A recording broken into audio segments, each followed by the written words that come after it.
Vale, antes de explicaros la diferencia entre un fichero RData y RDS, que más o menos yo creo que ya la intuís, vamos a ver cómo cargar de vuelta tanto uno como otro. La verdad es que es muy fácil, lo único que tenéis que hacer en el caso de un RData, cargarlo directamente con la función load. Fijaros que no tengo ninguna variable en el entorno, ¿eh? Las he destruido todas justo al final de la clase anterior.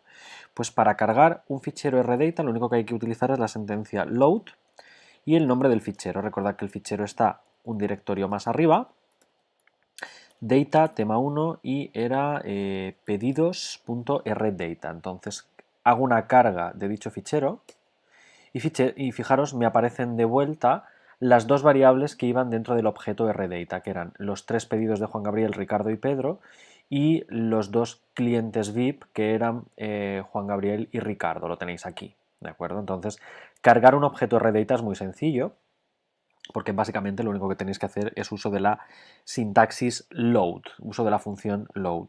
Para cargar un RDS ya os adelanto de que es un objeto para perdón, es una función para cargar solo un tipo de objeto. Serializa, guarda, persiste solamente el objeto en sí, no el nombre de la variable ni nada más. Luego lo veremos con un poquito más de detalle. Por tanto, lo primero que os tiene que quedar claro es que cuando cargáis un RDS hay que crear la variable donde la vais a guardar, a diferencia de un rdata que la variable forma parte del objeto guardado.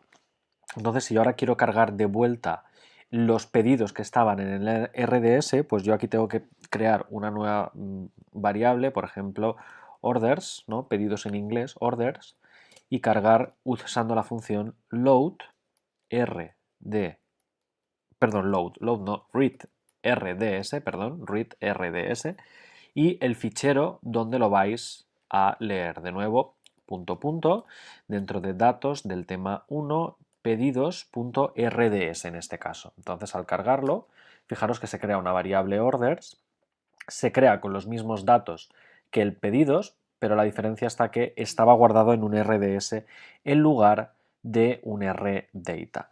Finalmente, y antes de pasaros a explicar estas funciones, cómo funcionan, parámetros y demás, deciros que R viene cargado con varios paquetes que podéis utilizar y que contienen una gran cantidad de datasets. En general, el paquete se llama datasets, suele venir por defecto y lo único que hay que hacer para cargar esos datasets en memoria es utilizar no la sintaxis de load, porque no cargáis un rdata directamente, sino que como forma parte del propio core de R, de las propias librerías de R, utilizamos la función data para cargar alguno de los más interesantes. Por ejemplo, para cargar solo uno, simplemente indicaríais el nombre del dataset a cargar. Por ejemplo, está Iris. Iris es un dataset muy famoso y fijaros aquí está la descripción, ¿no? El famoso dataset de Iris de Fisher o Anderson, que lo que hace es medir la longitud de los sépalos, anchura de los pétalos y demás de 50 flores diferentes de tres especies de iris, ¿no? La iris setosa, la iris versicolor y la iris virgínica. Bueno, son tres tipos de flores. Entonces, data de iris nos cargaría aquí el data frame de iris. Y por otro lado, otro de los que también se utiliza muchísimo es el dataset no solo de iris, sino también el dataset de los coches, cars. ¿Vale? Es otro de los que vale la pena cargar. ¿De acuerdo? Entonces, fijaros, aquí tenéis tanto el del iris como el de los coches. Fijaros, iris tenéis, hemos dicho, 150 flores con longitud de sépalos, anchura de sépalos, longitud y anchura de pétalos y las tres especies, la setosa, la versicolor y la virgínica. Y el de los coches tenéis 50 coches donde básicamente solo hay dos variables, velocidad y distancia, ¿de acuerdo? Creo que era la velocidad y distancia de frenado o una cosa de este estilo, ¿de acuerdo?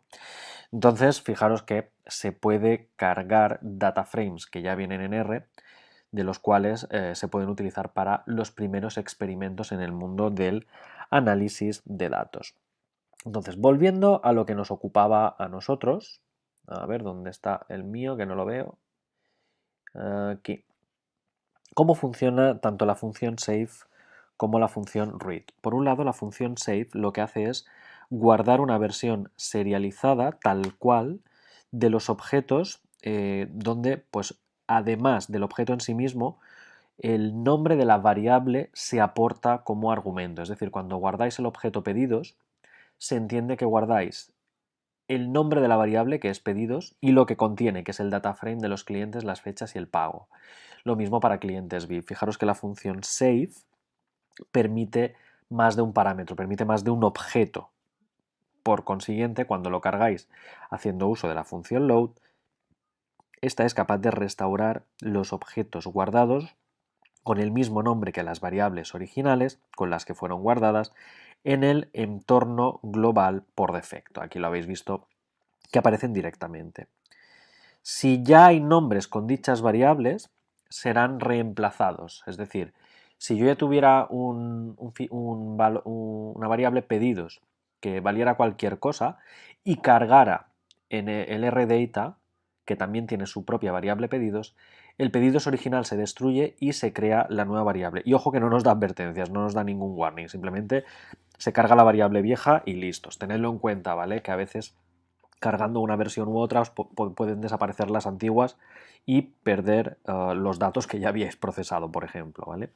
Por contra, la función save RDS es una función que solamente es capaz de guardar un objeto, es decir, serializa, de nuevo, guarda en disco una versión del objeto que le habéis pasado y ojo que habéis visto que el save RDS no guarda el nombre del objeto, es decir, el nombre de la variable donde estaba dicho objeto. Por tanto, al cargarlo haciendo uso de la función read RDS, el objeto guardado anteriormente puede ser restaurado, pero en una variable totalmente diferente en la cual fue guardado. Por ejemplo, fijaros que yo la guardé como pedidos, pero la he cargado, la he vuelto a traer al entorno de trabajo con el nombre orders, ¿de acuerdo? Entonces, esa es la pequeña diferencia sutil entre save y save RDS.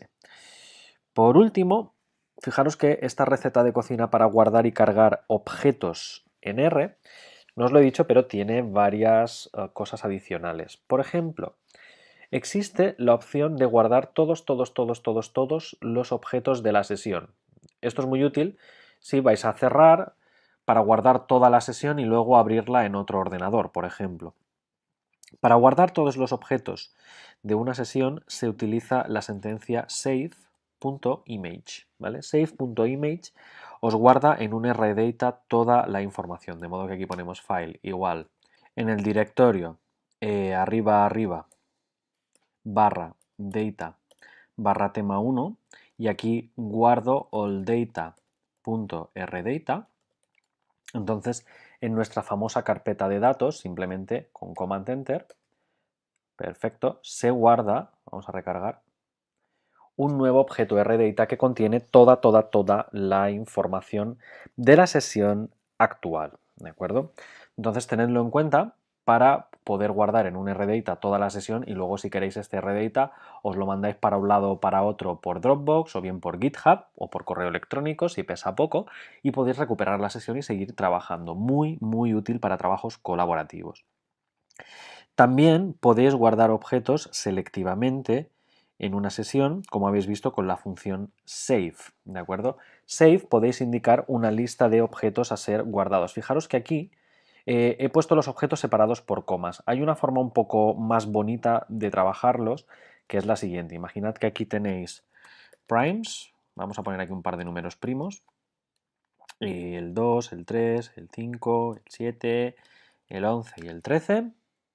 ¿Vale? Aquí tendríamos una serie de números primos y aquí vamos a tener POW2, ¿vale? Potencias de 2, que sería pues 2, 4, 8, 16, 32, 64 y 128, ¿vale? Entonces fijaros que tenemos dos variables diferentes, las quiero serializar, las quiero guardar en un objeto rdata, pues ya hemos dicho que la función adecuada para nuestro trabajo es la función save. Lo que pasa que podemos aglutinar la información utilizando el parámetro list igual a c y lo agrupamos, ¿de acuerdo? Entonces, en este caso podemos indicar el nombre prime, coma, y el nombre pau2 en el fichero que queramos. En mi caso, file igual prime and pow2.rdata. Entonces, cuando yo lo guarde, y objeto prime not, le llamé primes, perdón, culpa mía, primes, ¿vale? Primes. Ahora sí. Entonces, fijaros, se habrá creado el objeto. De nuevo, como se me ha olvidado ponerlo en data, se me habrá guardado en el directorio raíz, no pasa nada. Data barra tema 1 barra primes and pow2.rdata.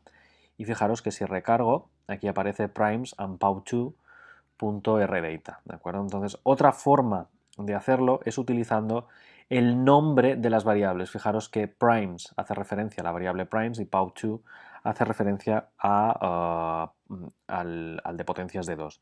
Entonces, el argumento list especifica un vector de caracteres conteniendo el nombre de los objetos que queréis serializar, que queréis guardar en formato string. Entonces, este es el formato string de las dos variables que queríais serializar. Consecuentemente, cuando vosotros guardáis los datos en el fichero primes and pow2, en el rdata de primes and pow2, y lo volvéis a cargar en código, pues se volverá a recrear una variable llamada primes y otra variable llamada pow2 conteniendo evidentemente cada uno de los objetos que ya teníamos en la sesión actual, ¿de acuerdo? Entonces, fijaros la diferencia entre guardar toda la sesión con SafeImage o guardar selectivamente variables, bien por el nombre en formato string o bien como lo he hecho originalmente pasando el objeto directamente como parámetro a la función save. De nuevo os recuerdo que SafeRDS pues simplemente solo podrá guardar una y solo una variable, solo un objeto y no guardará el nombre de la variable. Luego al cargar tenéis que tener en cuenta que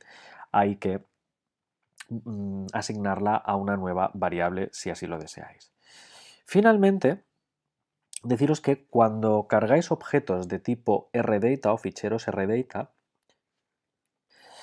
a veces nos interesará ser notificados cuando los objetos con dicho nombre ya existen en nuestro entorno, ¿de acuerdo? Entonces, cuando nosotros cargamos el objeto utilizando load, habéis visto que se sobrescriben las variables y aquí no ha pasado nada. Sin embargo, si ya existen dichas variables y queremos ser notificados acerca de, cuidado, cuidado, que tú estás intentando cargar algo que ya lo tienes en código. Entonces, lo suyo es, en lugar de utilizar la sentencia load, utilizar la sentencia attach, ¿vale? Attach. Entonces, si yo ahora cargo, por ejemplo, el rdata último que he creado, que es dentro de datos del tema 1, el fichero primes and pow2, rdata, ¿de acuerdo? Vamos a cargar este mismo.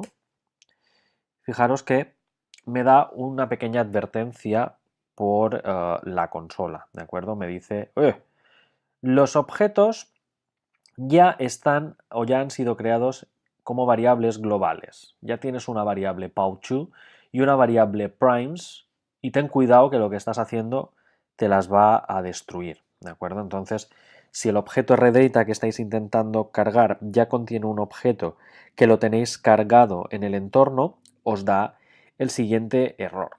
Y finalmente, si os interesa obtener una lista de todos los paquetes y datasets que vienen incluidos dentro de ellos, los que ya tenéis cargados, siempre podéis usar la sentencia data, que básicamente la propia documentación os da la pista, os da la información de los paquetes y datasets que tenéis disponibles. Fijaros que estos serían todos los datasets que tengo en los paquetes instalados. En particular, fijaros que está el iris, ¿de acuerdo? Que os he hablado de él. Está el de los coches, los cars. ¿Dónde estás? Que no te veo aquí. Y hay muchísimos, ¿vale? Todos estos que veis aquí vienen por defecto en las librerías DR, ¿de acuerdo? Estos vienen en un paquete llamado datasets, ¿vale? Datasets, que se carga por defecto cuando arrancáis R, ¿de acuerdo? Si por lo que sea no lo tuvierais instalado y demás, pues siempre podríais intentar recargarlo, pero ya os digo, viene de serie, ¿de acuerdo? Viene de serie y normalmente está activo por defecto. Si no lo tuvierais, siempre pensad que podéis volver a hacer un library de datasets o incluso venir aquí y darle al checkmark y todos estos conjuntos de datos ya están listos y preparados para ser trabajados. Entonces, Hasta aquí la primera parte de esta sección, donde el objetivo ha sido cargar datos. A modo de resumen, hemos cargado CSVs, hemos cargado XML, hemos cargado JSON, hemos cargado ficheros de anchura fija y por último hemos cargado y de hecho también guardado objetos en formato RData y RDS para su trabajo. Entonces, se supone que en este punto deberíais ser capaces de cargar casi cualquier dato que os llegue como analista y empezar a hacer la primera fase de criba con la que iniciaremos la próxima sección.